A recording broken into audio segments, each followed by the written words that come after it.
मैं मुश्ताक अहमद आप सभी का इस यूट्यूब चैनल पर स्वागत करता हूं। एक आंकड़े के मुताबिक भारत में 18 से कम वर्ष की आयु के बच्चे सोशल मीडिया पर डेली 5 घंटे का इस्तेमाल कर रहे हैं। इससे ये पता चलता है कि मोबाइल और इंटरनेट और आप कह सकते हैं कि सोशल मीडिया किस तरह हमारे जनजीवन में, खासतौर से बच्चों में, अपना असर पैदा कर रही है। अभी हाल ही में ऑस्ट्रेलिया में 16 वर्ष से कम आयु के बच्चों को सोशल मीडिया के इस्तेमाल करने पर प्रतिबंध लगा दिया है, जिसको संयुक्त राष्ट्र संघ और यूरोपीय देशों ने उसकी बड़ी सराहना की है।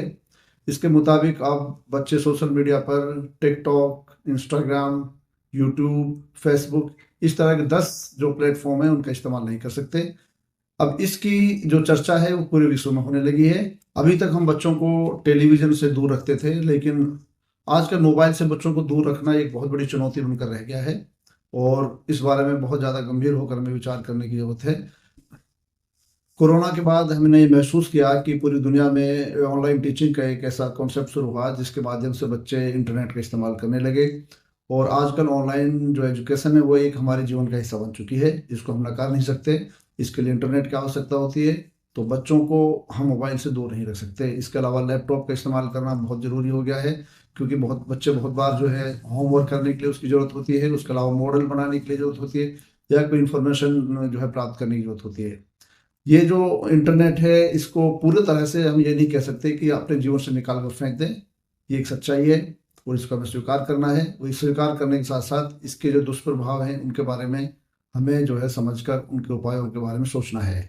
ईपीजी पाठशाला एक सरकार का प्रोग्राम है जिसके मुताबिक दूर दराज के बच्चों तक ऑनलाइन एजुकेशन पहुंचाई जाती है और उसके माध्यम से बच्चे बहुत कुछ सीखते हैं। हाल ही में किंडर इन्फ्लुएंसर्स ने बच्चों को सोशल मीडिया के साथ जोड़ा है और इसके माध्यम से बच्चे पैसे भी कमा रहे हैं। कई बार बच्चे ऑनलाइन फ्रेंडशिप में भी आते हैं, आपस में दोस्ती करते हैं, संवाद स्थापित करते हैं और अपना समय अच्छे समय के लिए व्यतीत भी करते हैं। ये सारी चीज़ें ऐसी हैं जिनके माध्यम से हम ये समझ सकते हैं कि इंटरनेट का इस्तेमाल या मोबाइल का इस्तेमाल हमारे जीवन को प्रभावित करता है। बच्चों को हम उससे दूर नहीं रख सकते, लेकिन इसका जो ज़्यादा उपयोग बढ़ता जा रहा है, खासतौर से सोशल मीडिया का, इसके बच्चों पर क्या प्रभाव पड़ते हैं, आज की वीडियो में हम इस पर बात करेंगे। हम इसके साथ साथ ये भी चर्चा करेंगे कि किस किस टूल्स का इस्तेमाल करके बच्चे सोशल मीडिया पर अपना समय को व्यतीत कर रहे हैं। इसके अलावा हम ये भी बात करेंगे कि इसके दुष्प्रभाव क्या हो सकते हैं और अंत में हम ये भी बात करेंगे कि इससे कैसे निपटा जाए। विश्व स्वास्थ्य संगठन के अनुसार आज 7 बच्चों में से एक बच्चा मानसिक रूप से बीमार है, जिसकी खास वजह इंफॉर्मेशन टेक्नोलॉजी का गलत इस्तेमाल करना है। 13 वर्ष से 17 वर्ष की आयु के बीच के कम से कम 95% बच्चे आजकल सोशल मीडिया का इस्तेमाल कर रहे हैं। इससे यह पता लगता है कि सोशल मीडिया पूरी तरह से बच्चों के साथ जुड़ा हुआ है। सोशल मीडिया एक ऐसा प्लेटफॉर्म है जिसके माध्यम से हम अपने विचार जनता के सामने रख सकते हैं और अपने विचारों का अभिव्यक्ति की हमें पूरी आज़ादी होती है। ये विचार बहुत स्थानीय स्तर पर ही नहीं बल्कि अंतर्राष्ट्रीय मंच पर जनता के सामने आते हैं। सोशल मीडिया ने पूरी दुनिया में एक क्रांति पैदा कर दी है।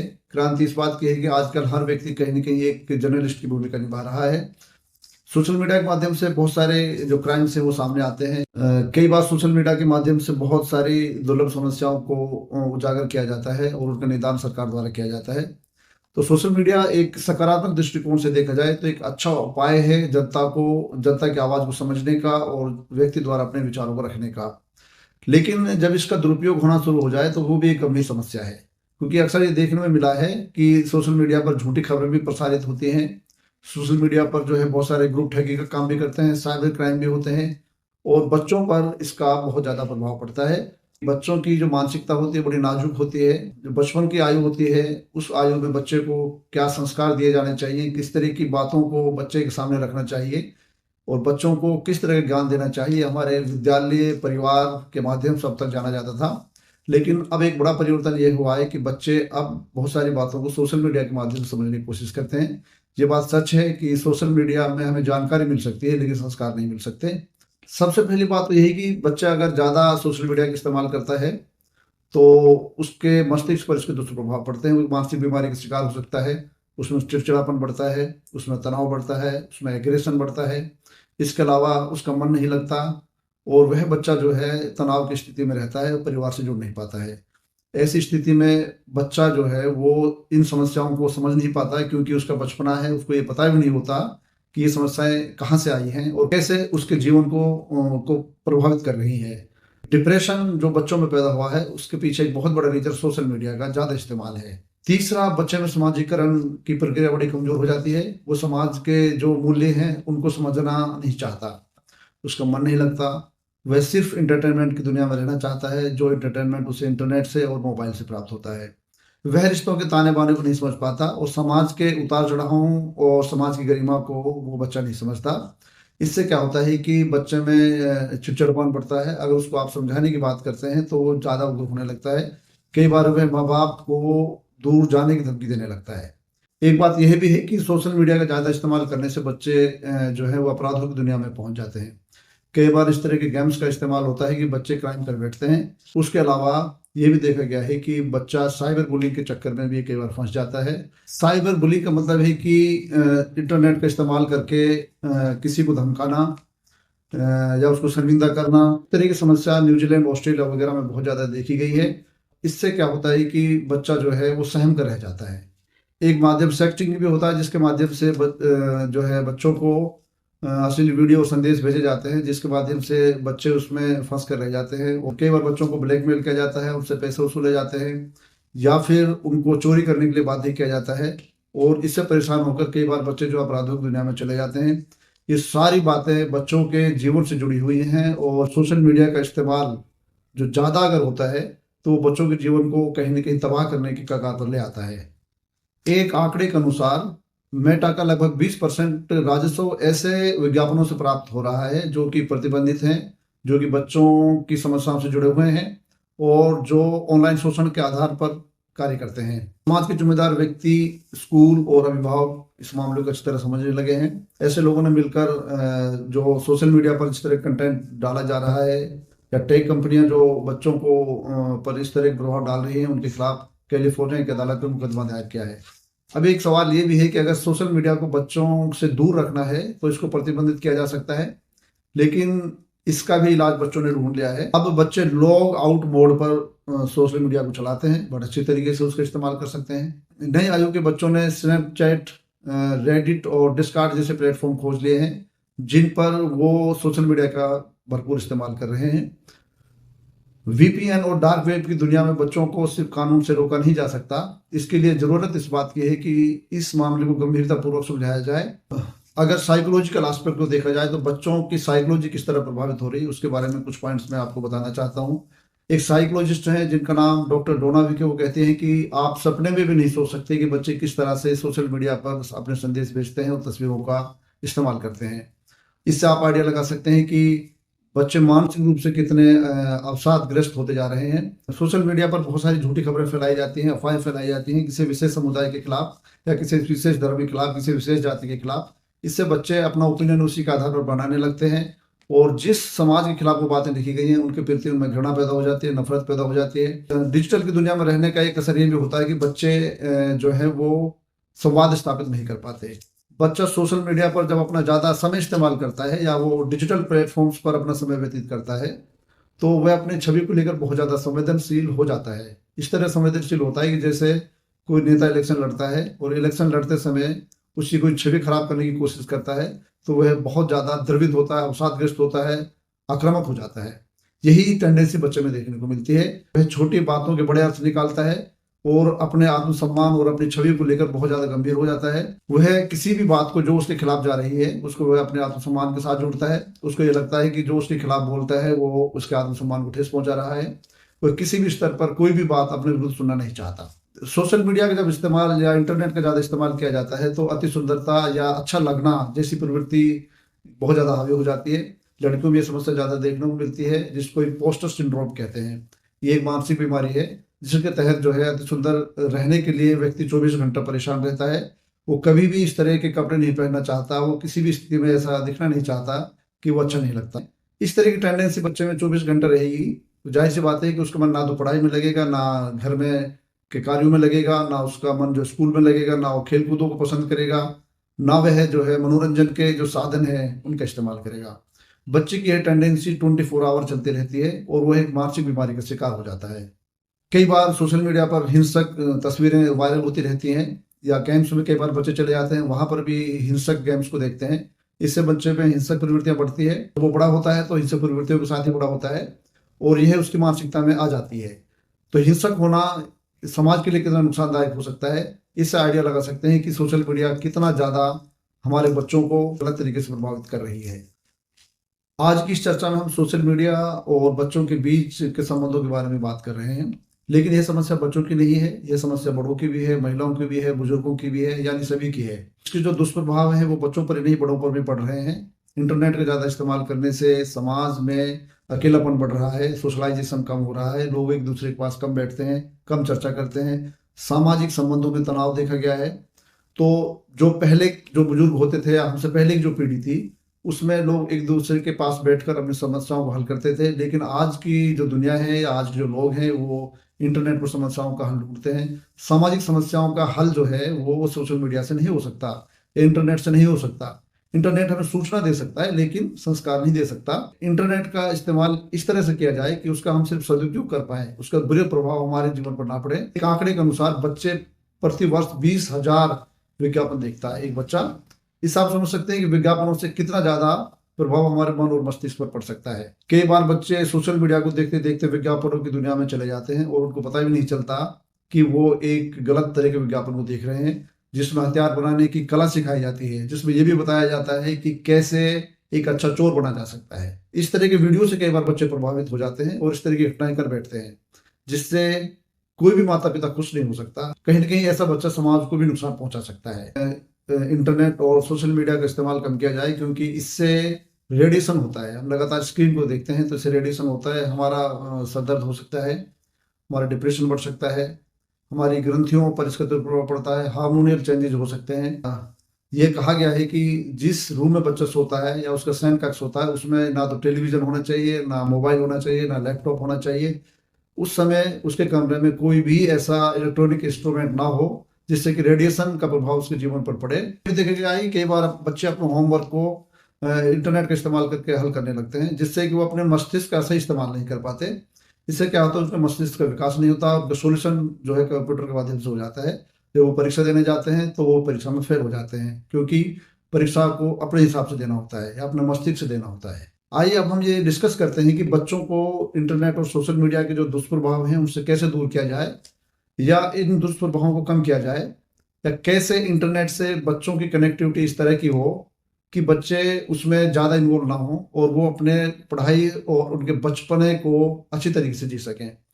इंटरनेट और सोशल मीडिया ने बड़ा नुकसान ये किया है कि बच्चे के बचपने को छीन लिया। बचपन में वो खेलता है, वो एंजॉय करता है, दोस्तों के साथ घूमता है, साइकिलिंग करता है, दौड़ लगाता है और समुदाय के अन्य बच्चों के साथ वो बहुत सारी गतिविधियां करता है, पेंटिंग करता है, मनोरंजन करता है, तैराकी करता है। इस तरह की गतिविधियां बच्चों की कम हो गई है, इनको दोबारा से उसके जीवन में लाने की जरूरत है। बच्चे के अकेलेपन को दूर करने के लिए जरूरत है कि उससे बात की जाए, उसके साथ संवाद स्थापित किया जाए। बच्चे को सीधा ये ना कहा जाए कि मोबाइल कल से बंद कर दो, उसकी जगह पर बच्चों को ये बताया जाए कि इससे धीरे धीरे तुम्हें क्या नुकसान हो रहा है। तुम्हारी आंखें कमजोर होती जा रही हैं, तुम्हें कल चश्मे की जरूरत पड़ेगी, तुम्हारी रोशनी कमजोर हो जाएगी, तुम्हारे हाथ पैरों में दर्द होने लगेगा, तुम जो है खुश नहीं रह पाओगे। इस तरीके से हम बच्चे को समझाएंगे तो जाहिर सी बात है कि बच्चे की समझ में ज्यादा आएगा। भारत में सरकार द्वारा कई सारे ऐसे प्रावधान किए गए थे कि बच्चे के बचपने को जो है वो सुरक्षित रखा जाए। पोस्को एक्ट 2012 के अनुसार बच्चे के खिलाफ कोई भी अपराध अगर किया जाता है तो उसके लिए बहुत कड़ी सजा का प्रावधान किया गया है।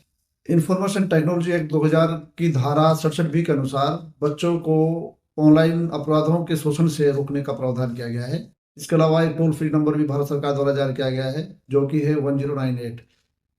सरकार द्वारा एक निर्भया फंड बनाया गया है जो बच्चे और महिलाओं के खिलाफ साइबर अपराध होते हैं उनको रोकथाम के लिए इस्तेमाल किया जाता है। राष्ट्रीय मानवाधिकार आयोग की एक रिपोर्ट बताती है कि 2022 में वैश्विक स्तर पर 32 मिलियन ऐसी सामग्री डाली गई थी जो बच्चों के यौन शोषण से संबंधित थी, जिसमें से 5.6 मिलियन भारत में दर्ज की गई थी। इससे हम आइडिया लगा सकते हैं कि कितनी ज्यादा ये समस्या हमारे समाज में जो है वो घर कर चुकी है। कई बार पेरेंट्स जो हैं वो घर पर नहीं रह पाते हैं, दोनों जॉब्स पर चले जाते हैं और बच्चा अकेला घर पर रहता है। तो ऐसी स्थिति में कई बार वो मोबाइल का इस्तेमाल करता है, इंटरनेट की दुनिया में रहकर अपना समय ज़्यादा व्यतीत करता है, तो इस तरह की समस्या उसके जीवन में आ सकती है। इसलिए ज़रूरी है कि बच्चे के साथ माता पिता समय बिताएं, उसको उनको घुमाने के लिए ले जाएं, उनको बैठाकर अच्छी बातें समझाएं, उनको संस्कार दें। माता पिता और अभिभावकों का सबसे बड़ा कर्तव्य यह है कि बच्चे के साथ सहज रूप से वो सामने आए, उन बच्चों को धमकाए नहीं बल्कि उनकी समस्याओं को समझे, उनके साथ विश्वास पैदा करें, बच्चे के अंदर आत्मविश्वास पैदा करें और बच्चे पर विश्वास जाहिर करें। अगर आपके और बच्चे के बीच में अच्छा विश्वास का रिश्ता है तो बच्चा कभी भी रास्ते से नहीं भटकेगा और अपनी समस्याओं को आपके साथ शेयर करेगा। अगर वो शेयर नहीं करता है तो इसका मतलब ये है कि वो आपके साथ कंफर्टेबल नहीं है।